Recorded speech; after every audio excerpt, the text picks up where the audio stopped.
बिस्मिल्लाहिर्रहमानिर्रहीम। अस्सलाम वालेकुम नाज़रीन कराम, मैं हूं मखदूम शहाबुद्दीन और आप देख रहे हैं मेरा फेसबुक और यूट्यूब चैनल। उम्मीद करता हूं आप सब लोग बखैर वाफियत होंगे और जहां भी होंगे अपने अहले खाना समेत खुश भी होंगे और महफूज भी। नाज़रीन कराम, इमरान खान के खिलाफ बहुत बड़ी गवाही। दुनिया न्यूज़ में कामरान शाहिद का प्रोग्राम और उस प्रोग्राम में कुछ दिन पहले गायब होने वाले, लापता होने वाले उस्मान डार की एंट्री और इमरान खान को 9 मई के वाकयात का मास्टरमाइंड करार देना। ये इंटरव्यू हो गया है। इस इंटरव्यू के मंदरजात तो आपके सामने रखने हैं, लेकिन पोस्टमार्टम भी करना है और 5 ऐसे पॉइंट्स हैं और 5 ऐसी बातें हैं इस इंटरव्यू के अंदर जो इस इंटरव्यू को उड़ा के रख देती हैं। ये सारी की सारी चीजें मैं आपके सामने रखूंगा और तफसीली पोस्टमार्टम करना है हमने इस इंटरव्यू का। इसके साथ मेरे पास कुछ और डिटेल्स भी हैं और अब ये मामला क्या थमने वाला है या बहुत ज्यादा आगे बढ़ेगा। खान साहब जो है, आज उनकी शाह महमूद कुरैशी साहब से एक मुलाकात भी हुई है और इस मुलाकात के अलावा इमरान खान साहब कमजोर नजर आ रहे हैं। उनका वजन जो है वो बहुत ज्यादा कम हो गया है और अब यूं लग रहा है कि इमरान खान के खिलाफ मुकम्मल तौर पे घेरा जो है वो तंग कर दिया गया है। मेरी आपसे ये दरखास्त होगी कि हमारे चैनल्स को बहुत ज्यादा रिपोर्ट किया जा रहा है ताकि हमारी आवाज जो है वो ज्यादा लोगों तक ना पहुंच सके। उस असर को जाहिर करने के लिए आपके लाइक्स, कमेंट्स और शेयर्स जो हैं वो हमारे लिए बहुत ज्यादा जरूरी है। इस वीडियो के ऊपर अपने कमेंट में अपनी राय का इजहार भी कीजिएगा और शेयर भी ज्यादा से ज्यादा कीजिएगा। अब जरा आते हैं खबरों पर, क्योंकि खबरें बहुत ज्यादा हैं और अब खेल जो है वो बड़ा दिलचस्प हो चुका है। इमरान खान साहब को 3 मरतबा ऑफर की गई कि आप मुल्क छोड़ के चले जाएं। इमरान खान ने उन तमाम तरह ऑफर्स को लात मार दी। इमरान खान को चेयरमैनशिप से दस्तबरदार होने की ऑफर की गई। इमरान खान साहब ने उस ऑफर को भी उड़ा के रख दिया। इमरान खान साहब से कुछ और ऑफर्स भी की गई और इमरान खान साहब ने कुछ मामलात के ऊपर आप नीम रजामंदी या फिर आप कह लें कि मशरूत जो आमादगी है वो जाहिर की और वो बिल्कुल ठीक बातें थी। जैसे खान साहब के हवाले से ये कंफर्म हुआ कि पाकिस्तान तहरीक इंसाफ मीसाक़ मईशत के लिए तैयार है। इदारों के खिलाफ बहुत ज्यादा सख्त मौक़िफ़ जो है पाकिस्तान तहरीक इंसाफ, उसके लिए भी कोई ज्यादा Pakistan Tehreek Insaf is not looking forward कि वो कोई महाजराई करें और पाकिस्तान तहरीक इंसाफ सबके साथ एक बिल्कुल वर्किंग रिलेशन चाहती है। लेकिन इस सब के अंदर कॉन्फिडेंस बिल्डिंग मेजर्स होने थे, वो भी नहीं हुए और इमरान खान साहब ने जब आखिरी ऑफर बाज़ाब्ता क्लियर 2 टोक अल्फाज में आखिरी ऑफर जो बाहर जाने की है वो ठुकराई, उसके बाद खान साहब को अडियाला जेल मुंतकिल कर दिया गया है। अडियाला में खान साहब का बहुत तेजी से ट्रायल होना है। साइफर केस के अंदर इमरान खान साहब को सजा होनी है and this is just a matter of few days now. ये मेरे अल्फाज याद रखिएगा, मैटर ऑफ फ्यू डेज। तोशा खाना ट्रायल शायद आपको भूल जाए साइफर ट्रायल देख के, और साइफर का ट्रायल भी अब जो है वो बड़ा दिलचस्प किस्म का होगा और ये तो इन कैमरा होगा, ये ट्रायल तो खुफिया होगा। इस ट्रायल के अंदर तो सहाफी भी नहीं होंगे। हुमायूं दिलावर साहब के तो ट्रायल की एक एक बात पता लग गई थी तोशा खाना वाले की। ये सारी चीजें अपनी जगह, लेकिन खान साहब जो है, आज मैं वैसे आपको यह भी बता दूं कि इमरान खान और शाह महमूद कुरैशी के खिलाफ साइबर केस जो है, साइफर केस, उसकी जेल में समाअत की बड़ी आम तरीन तफसीलात भी सामने आई हैं, जिनके मुताबिक जेल समाअत के दौरान इमरान खान और शाह महमूद कुरैशी की आज पहली बार जेल में मुलाकात हुई। कुछ देर उन्होंने आपस में बात की। गैर मुतवक्के तौर पर दौरान समाअत इमरान खान और उनके वकला ने जेल सहूलियात और खदशात के हवाले से अदालत के सामने कोई शिकायत नहीं की। ज़राए के मुताबिक इमरान खान बज़ाहिर नॉर्मल हालत में थे, जिस तरह से अटक जेल की समातों के दौरान होते थे। और इस सब में मैं आपको यह भी बता दूं कि इमरान खान और शाह महमूद कुरैशी एक जाली के पीछे बैठे थे जेल समात के दौरान। कमरा अदालत और इमरान खान, शाह महमूद कुरैशी के दरमियान जाली हाल थी और जाली से ही पीटीआई वकला की इमरान खान से थोड़ी देर के लिए बातचीत हुई। जेल में केस की समात तकरीबन 1 घंटे तक जारी रही। प्रोसिक्यूशन ने इन कैमरा समात और जल्द ट्रायल की दरखास्तें जो हैं वो दायर की। और इस सब के अंदर मैं आपको यह बता दूं कि ऑफिशियल सीक्रेट एक्ट अदालत में इमरान खान साहब और शाह महमूद कुरैशी साहब के खिलाफ जो समात है उसकी कुछ और तफसीलात भी मैंने एक्सक्लूसिवली आपके लिए हासिल की हैं। ज़राए के मुताबिक समात के दौरान चेयरमैन पीटीआई और शाह महमूद कुरैशी की पहली मुलाकात हुई और इस सब के अंदर उन्होंने कुछ बातचीत भी की। और ये जो पूरा मामला है, इस सब के अंदर ये बताया जा रहा है कि इमरान खान साहब जो है वो बज़ाहिर तो नॉर्मल नजर आ रहे थे, लेकिन उनका वजन जो है वो बहुत ज्यादा कम हुआ है। और इस सब के अंदर जो चीजें हैं वो जाहिर बात है बहुत से कंसर्न्स हैं इमरान खान साहब की सेफ्टी और वेलबींग के हवाले से। उनकी बहन जो है उन्होंने भी आज अपने जो एक दिल की भड़ास होती है, जाहिर बात है भाई को देख के आप दीदा भी हो गई और जो मुलाकात हुई है गुज़श्ता दिनों में, तो जाहिर बात है कि उन्होंने भी आज जो बातें की हैं और उन्होंने सदर मुमलिकत के हवाले से बात की है कि सदर मुमलिकत के किरदार के ऊपर इमरान खान साहब बहुत ज्यादा रंजीदा है। वो डबल गेम और एक बड़ी सबको खुश रखने वाली जो पॉलिसी और यकीन माने जो सबको खुश रखने की कोशिश करता है, वो किसी कोई एक पार्टी उससे सही खुश नहीं होती। यही चीज जो है सदर साहब के साथ होनी है।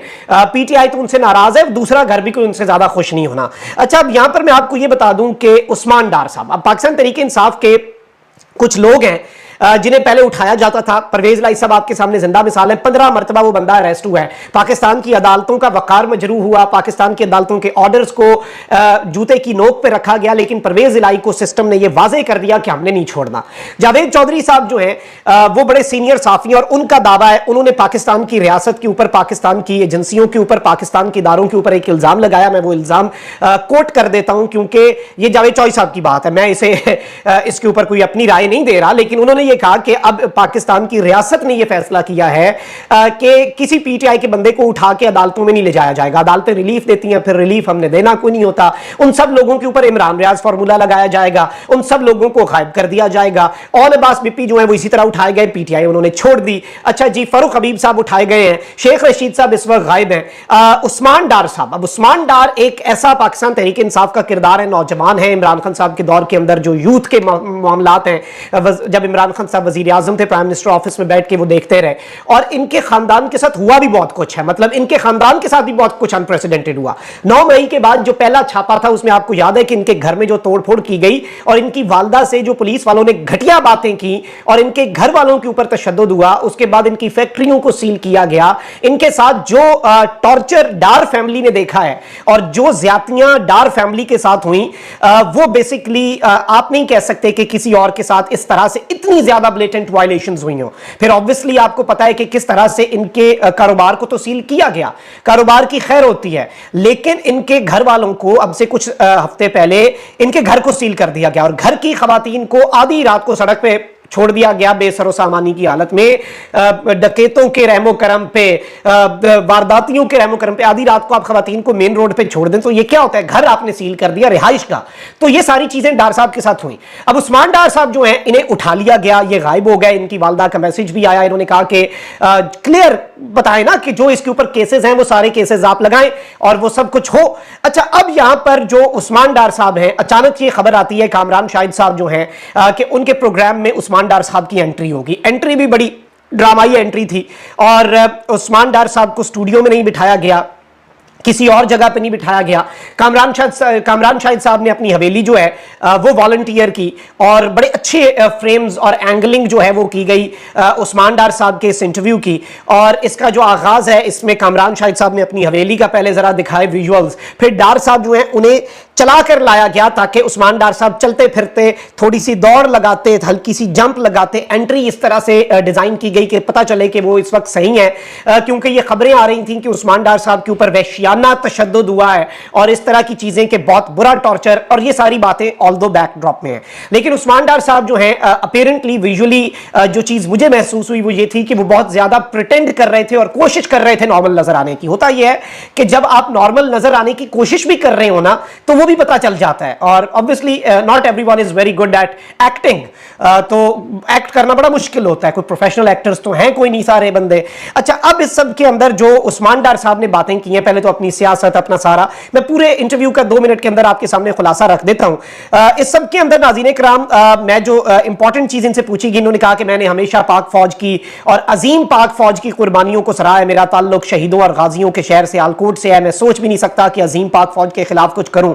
9 मई का इंसिडेंट जो है वो एक दिन में रोनुमा नहीं हुआ। रिजीम चेंज ऑपरेशन के बाद पीटीआई में 2 ग्रुप्स थे, एक वो जिसमें मुराद सईद, आजम सबाती, हमाद अजहर जो टकराव की सियासत को प्रमोट करते थे, एक माइंडसेट असद उमर अयूब, अली मोहम्मद खान और उस्मान डार साहब कह रहे मैं भी इसी माइंडसेट का था कि फौज के साथ मुफाहमत करनी चाहिए, मज़ाहमत कोई हल नहीं है। इमरान खान, मुराद सईद, आजम सबाती के माइंडसेट से इत्तफाक करते थे, उनकी सोच ये थी कि दबाव में लाने के लिए हमला भी करना पड़े इदारों के ऊपर तो वो गलत नहीं होगा, वो कहते थे कि दबाव से ही मसला हल होगा। इमरान खान साहब उस ग्रुप की सोच को सपोर्ट कर रहे थे जो खुलकर खेलने का मशवरा देता था। एक तसलसल शुरू हुआ एंटी फौज बयानिए का, उस ग्रुप का बयानिया विद इन पार्टी प्रिवेल करता रहा। इमरान खान साहब भी उस बयानिए को सपोर्ट कर रहे थे। इंस्ट्रक्शंस थी कि इमरान खान साहब अरेस्ट होते हैं तो क्या होगा, इदारों के आगे ह्यूमन शील्ड बनाई गई, ड्यूटीज लगाई गई जमान पार्क के अंदर, टाइमिंग्स और एक पूरा निजाम बनाया गया लोगों को इमरान खान साहब के अरेस्ट से रोकने के लिए एक ह्यूमन शील्ड के तौर पर किस तरह से इस्तेमाल होना है, यह इनिशियल मंसूबा था। यही माइंडसेट था कि अगर इमरान खान साहब अरेस्ट हुए तो फिर अन्नी फेर देनी है। इमरान खान साहब का रियासत मुखालिफ बयानिया जो है,